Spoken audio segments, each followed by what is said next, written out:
definitely our industry is putting a lot of effort into making the poultry products as safe as possible. But again, what I would suggest for the industry is, always keep be alert all the time for new pathogens and new challenges, and we need to constantly try and come up with new programs, constantly update the existing programs to continue, providing safer foods for the public.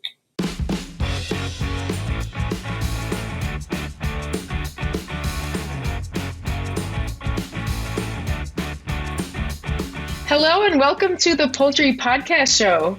Today I am here with Anuraj Sukumaran, and we're going to talk about a range of topics. But first, welcome to the show. Thank you, Elizabeth. I really appreciate this opportunity. Yeah, I'm excited to chat. We don't have a lot of research in the food safety and that sort of area, so I like learning about it because the stuff that we do on the production and nutrition side always affects the food safety. So first, can you tell us how you got into chickens? Right. So basically, I'm a veterinarian by training. So I got my DVM degree back in 2013 from India. And at that time, I was really looking for some higher study opportunities, especially in Western countries.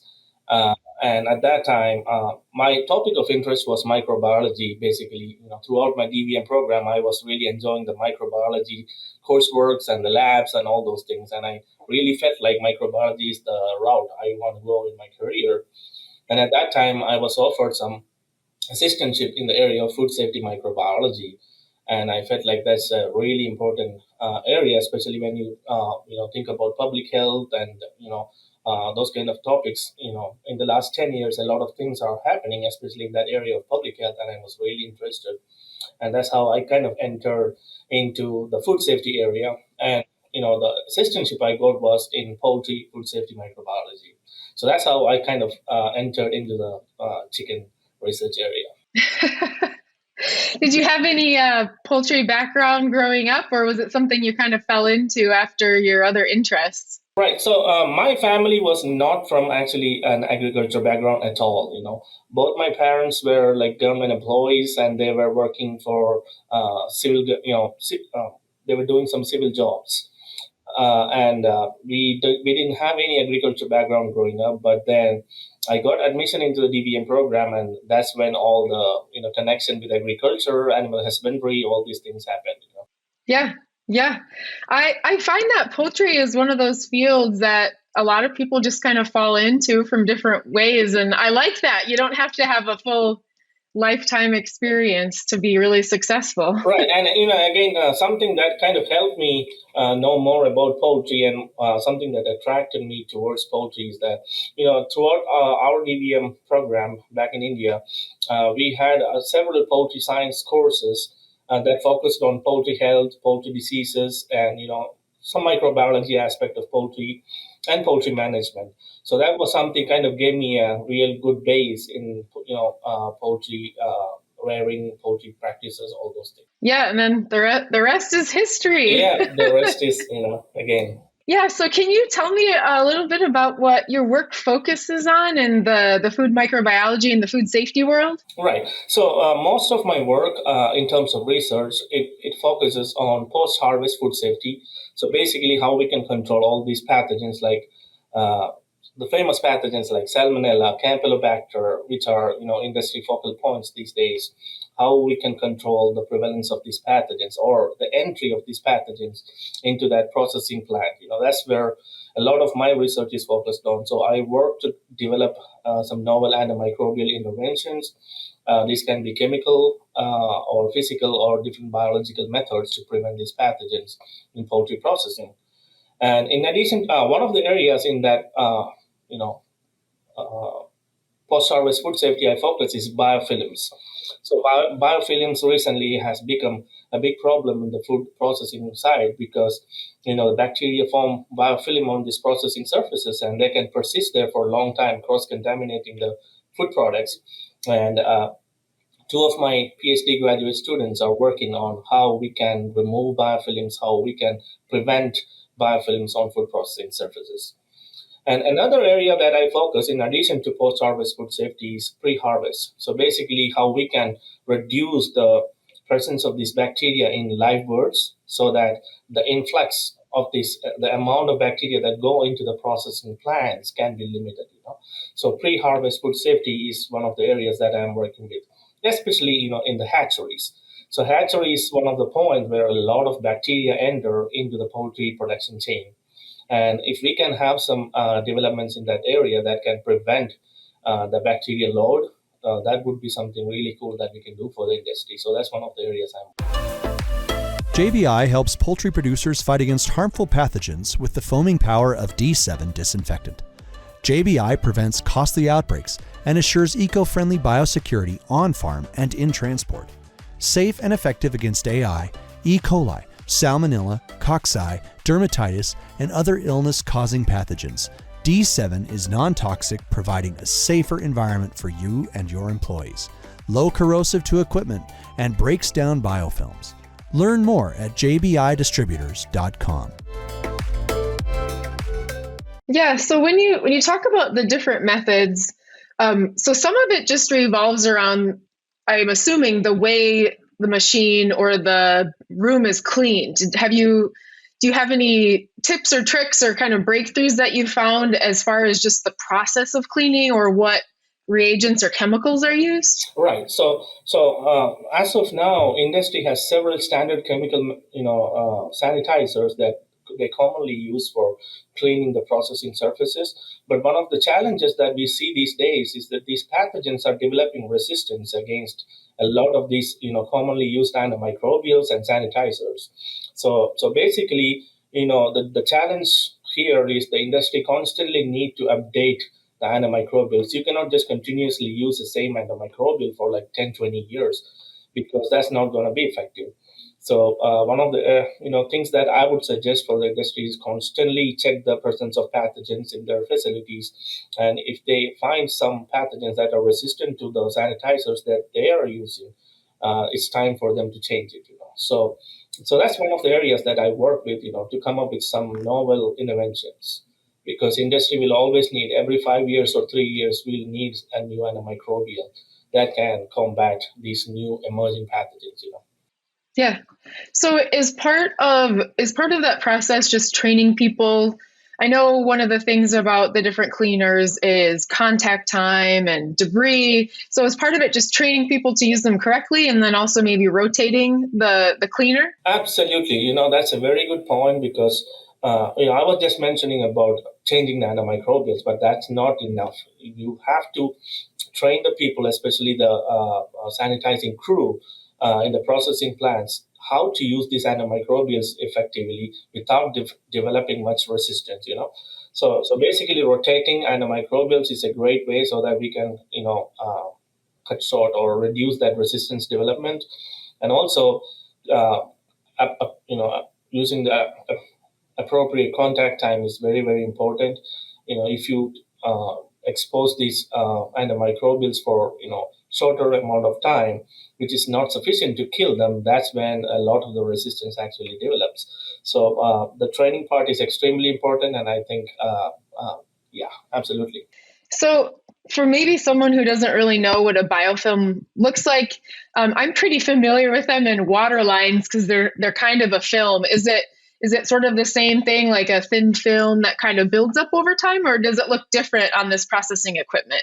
Actually, the problem with biofilms is that most of the times, once we do a preliminary cleaning, the biofilms itself are not visible with naked eyes. So Mm, that's the challenge. So basically, biofilms, even though we can call it like a slimy layer of bacteria, it's not yeah. visible with the naked eyes. So Ah. that's one of the biggest challenges for the industry. You have to constantly monitor for the presence of biofilms in the processing equipments and Mhm. surfaces. And several companies and some academic research are trying to develop some methods where we can spray something on the surface and kind of visualize the biofilm areas. Oh So, yeah. so that's That's I think recently Ecolab they have developed a new technique which you can kind of spray on the surface, and there's a color change if there is a biofilm presence on that surface. Oh, that'd be really cool. Yeah, that's really interesting, and I think people are these days working on developing some scanners which can kind of predict or determine the presence of biofilms on processing surfaces. Yeah. And the method we use in our lab is using electron microscopy, where we can actually visualize biofilm formation. So it's easy Yeah. to do in the lab, but in a processing facility, we cannot just take the electron microscope over Yeah. there. So that's a big challenge. So that's Yeah. where I think we need some Yeah. solutions for the industry, where they can Yeah. actually look for or monitor the presence of biofilm. Yeah. So are there different challenges with the different types of production? I know that I'll just say conventional or antibiotic free versus organic. Are their cleaning methods different just based on what they're allowed to use? And then does the incidence of these biofilms differ between them? Like, what are the challenges with the different sorts of production, I guess? Yeah, I think this is a very, very important area because these days we can find a lot of products in the market like labeled as antibiotic free or natural or organic, and whenever you put that kind of label, you are not supposed to use any synthetic antimicrobials that we commonly use in the industry. So that makes it even more challenging because you have very limited number of antimicrobial that are approved for that kind of, let's say, organic. You cannot use any synthetic chemicals in those organic processing facilities, and you have to depend on natural antimicrobials and clean label antimicrobials, and that's one of the areas that I am getting a lot of call from the industry. A lot of people are approaching me to see, hey, can you develop or can you work on something that we can use? We are not supposed to use parasitic acid. We are not supposed to use commonly used chemicals. So how we can make that kind of products like organic, natural products safer? So that's one of the challenging part, and of course that needs a lot of research in that area. Yeah, it sounds like the work you're doing is it can be applied almost right away to the, if you have a breakthrough, whatever that breakthrough would be, it seems like industry could use it really quickly. So I'm sure you're very popular. Absolutely. I won't call myself popular, but I feel like my work is important. Absolutely. And, I'm Yeah. really proud of my work, and I feel like Yeah. it's important. Have you had any breakthroughs just in the makeup of a chemical, or is there something that if someone is trying to go through a process and say we're getting biofilms or something isn't clean, is there something about the nature of the chemicals that they're using other than a resistance that you could kind of help lead them through a thought process on maybe some different ways to improve their cleaning process? For biofilms, what I have seen is plants that use a multiple layer of sanitizing. So Mm-hmm. basically, some of the plants they only have one or two treatments just to clean up the surfaces. So if you can have like during the cleaning process itself, if you can have multiple treatments, for Yeah. example, one line of hot water treatment followed by one line of antimicrobial, followed by another final antimicrobial, that kind of take care of a lot of the biofilm issues. Mm. Again, another approach that a lot of industry is using these days is there are some chemicals. I don't remember the exact chemical content, but there are some chemicals that can break down the biofilm structure. They don't kill the bacteria, but they break down the biofilm matrix. So if you Mm-hmm. can give that kind of a treatment before you apply the antimicrobial, that increases the chance of you killing pretty much all that bacteria in the biofilm. Yeah. So that's one of the approach industry is trying these days, using a chemical which can break down the biofilm matrix first, and then applying the antimicrobial. Yeah. Oh, that makes sense for sure. So on the post harvest side, it sounds like biofilms are kind of the big deal. But before that, so on the live production or in the hatchery, it's just making sure certain bacteria aren't present. So what are the kind of contrasting ways that the hatchery handles cleanliness versus maybe a slaughterhouse? Okay, so in the hatcheries, traditionally we used to apply gentamicin antibiotic in the hatcheries, but we are not allowed to use that anymore, and that increases a lot of bacterial problems. So right now the hatcheries has to rely more on sanitation techniques and egg sanitation techniques to improve the overall microbiological quality of the eggs. So I'm getting approached by a lot of people from the allied industry, especially these days. The companies that develop non-contact methodologies to kill bacteria, for example, pulsed light, or UV light, or antimicrobial systems that generate free radicals which can kill pathogens on eggs. I'm getting a lot of calls from these companies to see if we can use those kind of techniques to enhance the microbiological quality of eggs. So that's one of the ways industry is looking these days to minimize the bacterial load in the hatcheries. Come up with something that cannot affect the quality of the embryos, but at the same time it can kill the microbiological risk. Yeah. So how well do those different pulse lights or any of the non-contact methods work? Are they something that, if when used correctly, they're really effective, or is it could be effective in certain scenarios? Yeah, so a lot of those technologies are still, especially in poultry, still they are getting tested. So, for example, let me tell, there is a technique that uses UV light in combination with ozone and hydrogen peroxide, and that can sanitize various vegetables and fruits. And now we are trying to test those kind of, technology in eggs and meat, and see how we can, if we can decrease bacterial load. And those are really effective in vegetables and fruits and surfaces like that. But when it comes to poultry, it's a whole different material and egg. And again, we have to care about the embryo quality, hatchability, things like that. But the technique itself is microbiologically effective, but you have to make sure it's not affecting the embryo quality and stuff. During COVID, I know that there was this just obsession where people would buy the little cabinets for their phones and the UV light cabinets, and I always wonder, do those actually work? Like, I mean, because the surface of your phone can be so different. It can be metal or plastic, and then your case is a whole nother thing. But is part of the efficacy of UV light contact time or the type of surface? I mean, I see why it could be hard based on the surface. Right. So absolutely, the surface can make a big difference. And again, applying UV light directly on the food product, a lot of the times public doesn't like it. So what companies are doing these days is they don't directly apply UV light onto the product. What they do is they apply UV light to a gas mixture, and the mixture generates free radicals when it is exposed to UV light, and that only that free radical comes in contact with the food product. And so those are some of the things some companies are trying these days to sanitize products. I could imagine that maybe some of the other issue is the throughput or the time, because once you start eggs going into or coming out of these different temperature gradients, you can't let them sit somewhere forever and have their surface temperature change, right? Because it could impact development. So that definitely could be another challenge, right, in getting some of these non-interesting non-contact methods. Exactly. Yeah. Finding that right time in that production chain.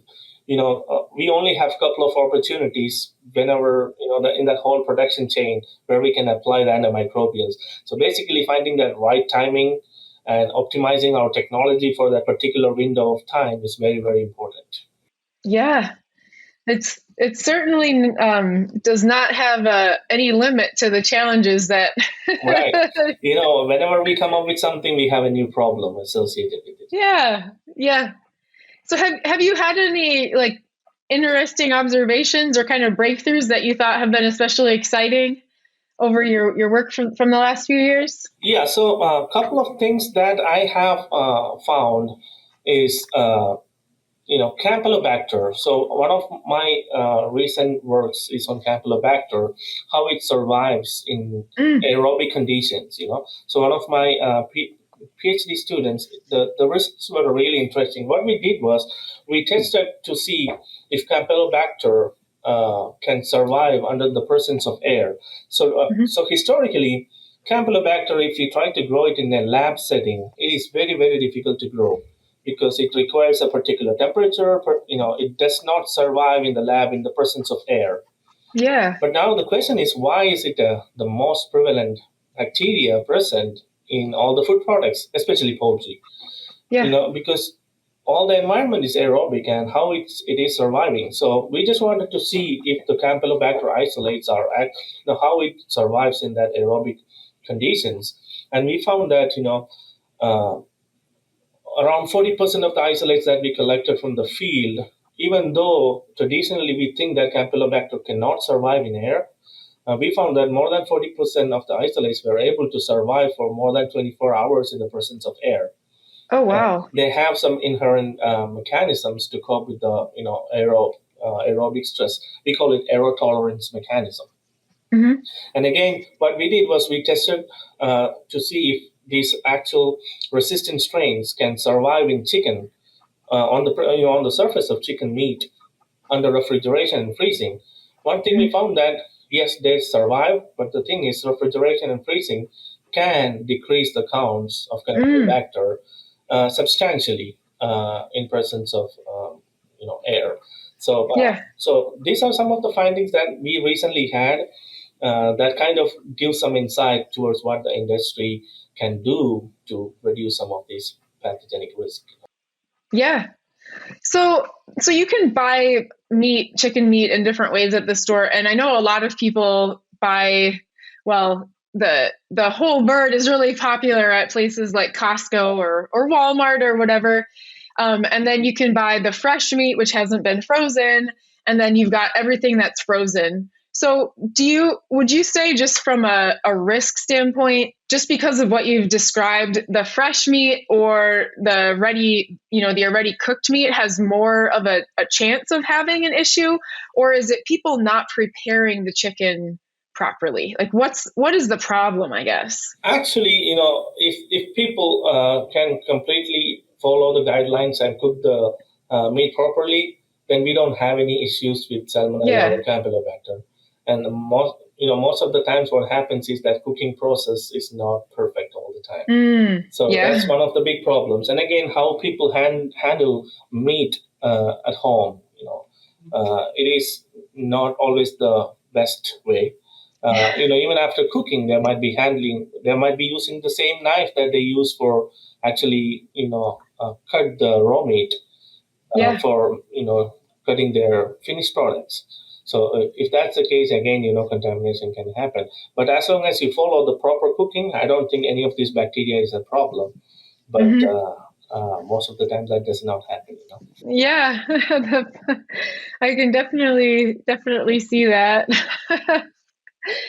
Have you done any comparisons? Is the incidence of these foodborne pathogens, is it higher in the unprepared meat versus something that might be mechanically processed? So like a chicken nugget or a chicken patty versus like just a chicken breast? Yeah, that's a very good question. So we did this was one of our research questions for one of our recent projects, because we just wanted to see throughout the poultry processing. We collected samples from all stages, from beginning and all the way to the end. So basically, we collected samples right after defeathering from those carcasses, before chilling, after chilling. Then we collected samples from drumsticks.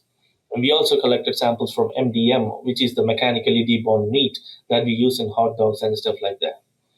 So what we found was that in the beginning, there was almost 30 to 60% prevalence of Salmonella and Campylobacter. Yeah, before chilling. Now, immediately after that chilling, the prevalence was completely decreased to zero, almost zero, pretty much.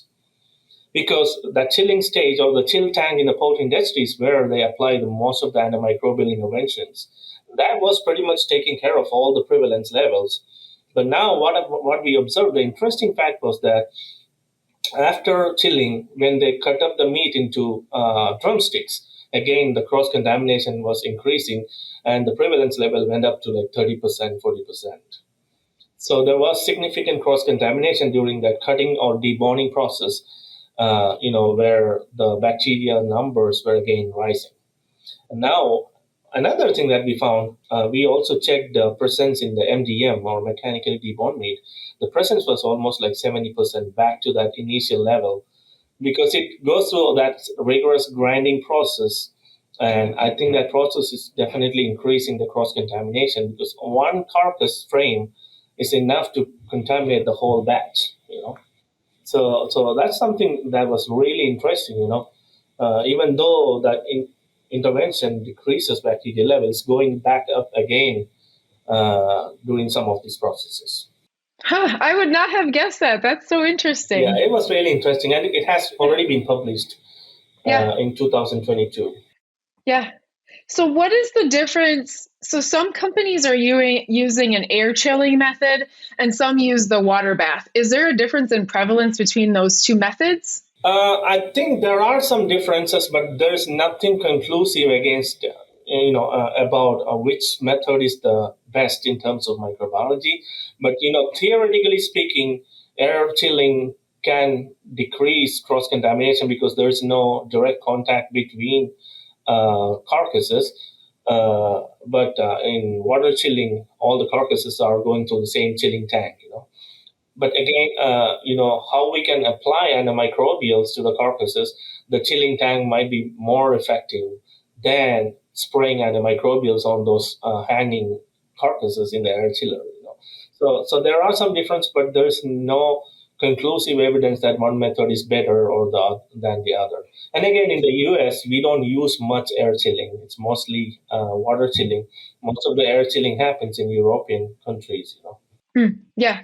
Yeah, those parts of the processing are just so interesting to me, especially the mechanization and how precise those machines are to do a lot of the automation so someone doesn't have to sit and cut and whatnot. But yeah, it's such a cool process. It is, yeah. A lot of advancements are happening, especially in that processing automation these days.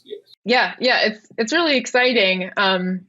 Especially for the throughput for the number of birds per minute. I know it can kind of vary, but whenever a processor says what their throughput is, it just blows my mind. Right, it is. Yeah, as of now, I think it's 140 birds per minute. You cannot Yeah, go above that, I yeah, think.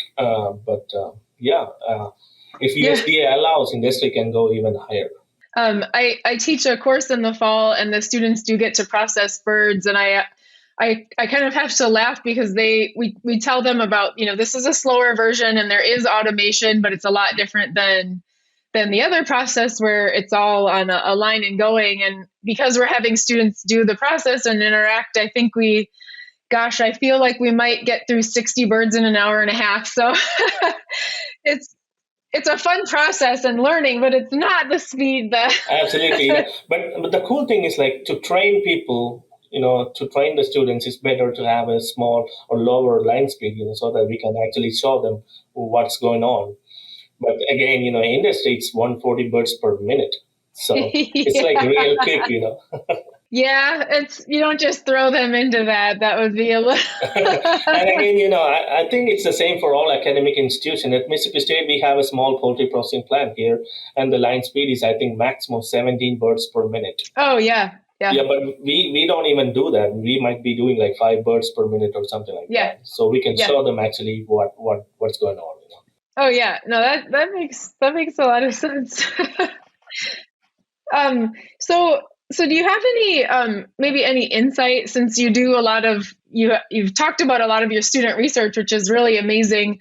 How do we prepare students for jobs in the industry, especially in the processing or maybe in the personnel training to do the pre and post harvest, like the cleaning and all of that? Like, what are some of your insights in that area? Okay, so we always get complaints from the poultry processing industry here that you guys are not doing enough to prepare them for the actual industry processing, because most of the times the limitation is the commercial poultry processing is really fast paced. They have just like that. Birds are going like every minute, 140 birds, and we cannot do that here, and that's one of the big limitations. But what I try to do is, I try to teach them everything, like theoretically in the lectures, and then I take them to our processing plant and try to give them as much hands-on experience as possible. And one thing I always tell them is try to get as many internships as possible in the actual processing plant, so they can go through the real world industry scenario. They should see it's completely different from the academic processing that we do here. But again, this helps them to kind of catch up when they go to actual internships and stuff like that. And again, a lot of technological advancements are happening in the processing industry, like automation, application of AI, and robotics. All those things are happening in the industry these days. And I would say what we need to focus as academicians for our next generation poultry processing is to update our knowledge on all these things and kind of have some short courses or update the existing courses with these newer technologies rather than just continuously teaching the older techniques.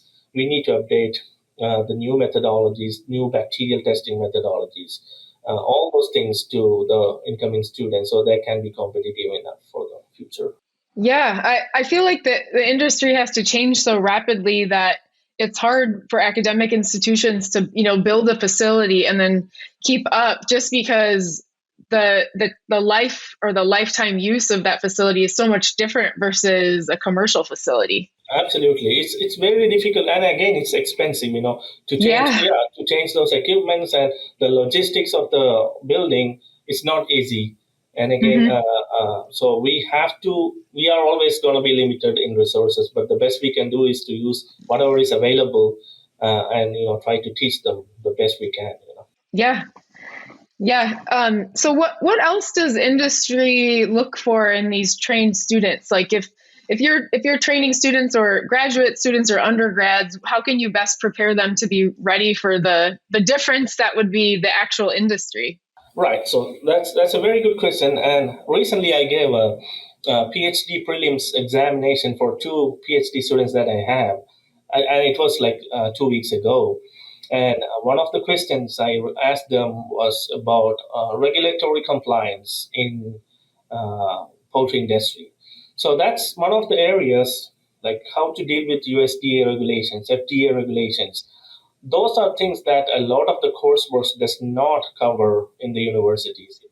And again, those laws are constantly updated. New salmonella regulations are coming out like every 6 months these days. Changes are happening like every time, like continuously. So I believe one of the areas that we need to focus is trying to develop some new courseworks in the area of regulatory compliance. Especially for grad students, they completely focus on research and they're always thinking about this bacteria and all those things, but they never really think about what is the FSQA, food safety quality assurance laws, regulations, rules, and a lot of these students are not really aware of what's happening in that side. So I would say that's one of the areas we really need to kind of enhance our. Yeah. Yeah. Yeah. Increase the exposure to some of the regulatory. Yeah, I would definitely agree. Do you have like a theory for mentoring your graduate students? Like, kind of like, what's your big picture for how to train a graduate student successfully? Right. So one thing that I really, really want my graduate students to have is the ability to work independently. So especially for PhD students. So what I do is in my lab, I call it like I myself call it like a self training program. So what I do is I do not give my PhD students their research objectives or anything. I just tell them what I want in a big picture, and I ask them to come up with their own research objectives and projects. And usually, I give them the first 3 to 4 months to kind of work on do some lit review, learn about the industry, and identify some problems in that area, and then come up with some real nice objectives. If they don't do that, because the next step after PhD is either an academic position or a creative industry scientist position. And if they cannot come up with solutions for real world problems, then that's a problem. So that's one of the areas that I really ask my students. I do not provide any help in coming up with ideas. That's your part. And that's what a PhD student really need. And for master's student, I give a little bit more guidances. And again, I make my PhD students actually train the master students that we have, and even the undergrads, in the lab. That way, they can be coming into those leadership type of roles in the future. Yeah. Yeah. Yeah, I think that's really important. We do something similar in the lab with mentoring of the newer students. Even if someone comes in and they're, technically ahead if in their schooling, there's still a ton of mentoring that has to go on when anyone new joins the lab as far as techniques and whatnot. So it's useful to be able to train new people coming in, because you'll never get away from that. Absolutely, and that's pretty much the only chance these graduate students really get to actually do hands-on work, because once they move on to an academic positions, our focus is more about the program and how to generate money for supporting the program, and we get very limited time to actually do hands-on work in the labs and stuff. So I think this is their time to actually do some of those lab things. Yeah, no, I agree. It sounds like you've got quite a nice program. You're churning out some good students, so I'm excited to see them in the industry in the future. Yeah, absolutely. And again, I'm so proud of it, because I got some really fantastic graduate students, and they are all very capable and they are all very creative, and that reduces my job responsibility a lot, because a good graduate student, is having a good graduate student is really important. And I got some fantastic ones. Yeah, that's awesome. So before I ask you the 3 questions that we ask everybody, is there anything else that any kind of part of the topic that we talked about today that you feel like you need to just kind of hit a conclusion home, or any final thoughts on what we've talked about? I would say, for the industry, food safety is an important part, and definitely our industry is putting a lot of effort into making the poultry products as safe as possible. But again, what I would suggest for the industry is, always be alert all the time for new pathogens and new challenges, and we need to constantly try and come up with new programs, constantly update the existing programs to continue, providing safer foods for the public. Yeah, it's the old moving target, right? It keeps you job security. Yeah, exactly. Once a food safety problem happens, that's again a lot of money you have to spend on all those recalls. And I would say prevention is better than cure. Oh gosh, yeah, I definitely agree. It's time for our famous 3. One of AB Vista's core strategies is to give customers the flexibility to do more with less, which is a common theme among many companies and producers in today's industry. As a science-driven company, AB Vista has proven results to help our customers achieve optimal performance using customized programs with our core phytase and xylanase. So to wrap up our talk today, the first question that we ask everybody who comes on here is, what is your favorite poultry-related book or resource? Okay, so I'm a veterinarian plus microbiologist, and I teach the poultry diseases course here.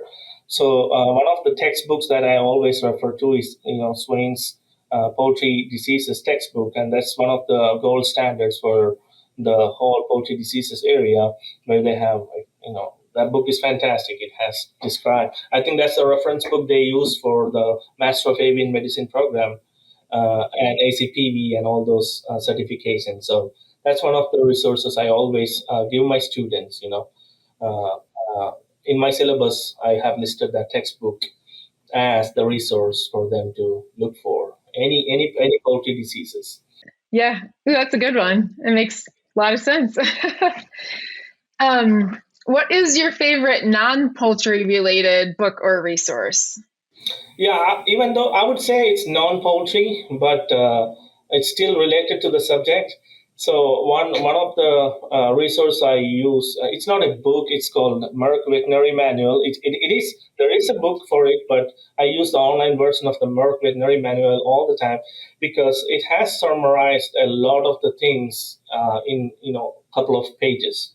So if you really want to look back into some of the important information regarding something, I always go to that online Merck Veterinary Manual and find out what I want. I refer to that quite often, especially when I'm teaching, because it sort of seems like the Wikipedia. Exactly. And then you can go look up anything else from there and there's hot links and so you can find a lot of information in a short amount of time. Right, exactly. That's a very a small summary of the whole poultry disease area and other things. And there's, I think there are other websites like Poultry DVM. Where we can find a lot of information on different poultry diseases and conditions and microbiology and all those things. Yeah, it's awesome having those quick links. I definitely like that. So for our last question today, for someone who wants to get into the poultry industry, what's your best advice to be successful in the poultry industry? Yeah, so I would say, first of all, poultry industry is a big industry, of course, and it has different niches. We have nutrition on one side, you have food safety on the other side, you have animal welfare, you have basic molecular biology happening on another side, management on that, multiple different segments. And I would say, before you actually go into your career, think about which is the actual thing that you really like and enjoy, and make sure you like that area, and then if you are really convinced, just go into that area, understand more about the industry, what's happening, especially, for example, if you're really into processing, so try to understand poultry processing plants and the job opportunities available in that area and the line of work and business happening in that area, things like that before you actually jump into it. That way you have more chance of success, than just going without preparing much. Oh yeah. I think that is great advice. Yeah, check out what you like, and I always tell my students that take my classes, sometimes I'm here to show you what you don't like. So it's equally as good to know what you don't like as what you do like. So absolutely, because I teach the poultry undergraduate seminar course here, and half of the students who enroll for those courses still does not have an idea about what they want to do in the next step in their career, and they are still confused what field of poultry that they want to go. So I always kind of try to give them some tips about how to choose your area of interest and things like that. Yeah, I think that's great, because it's equally good to know what you're good at and what you're not. So right, absolutely, and it's very important. Yeah. Well, thank you so much for your time today. I think we've had a really good discussion, and as always, I've learned a lot. So you still give me confidence, though, that the industry is doing all they can, and they're really at the forefront, especially for the different methods to control microbial contamination. So really awesome. Yeah, and thank you for the opportunity, Elizabeth. And absolutely, I love the questions you asked. Yeah, you're welcome. Have an awesome rest of your day. You too. Thank you. Bye bye.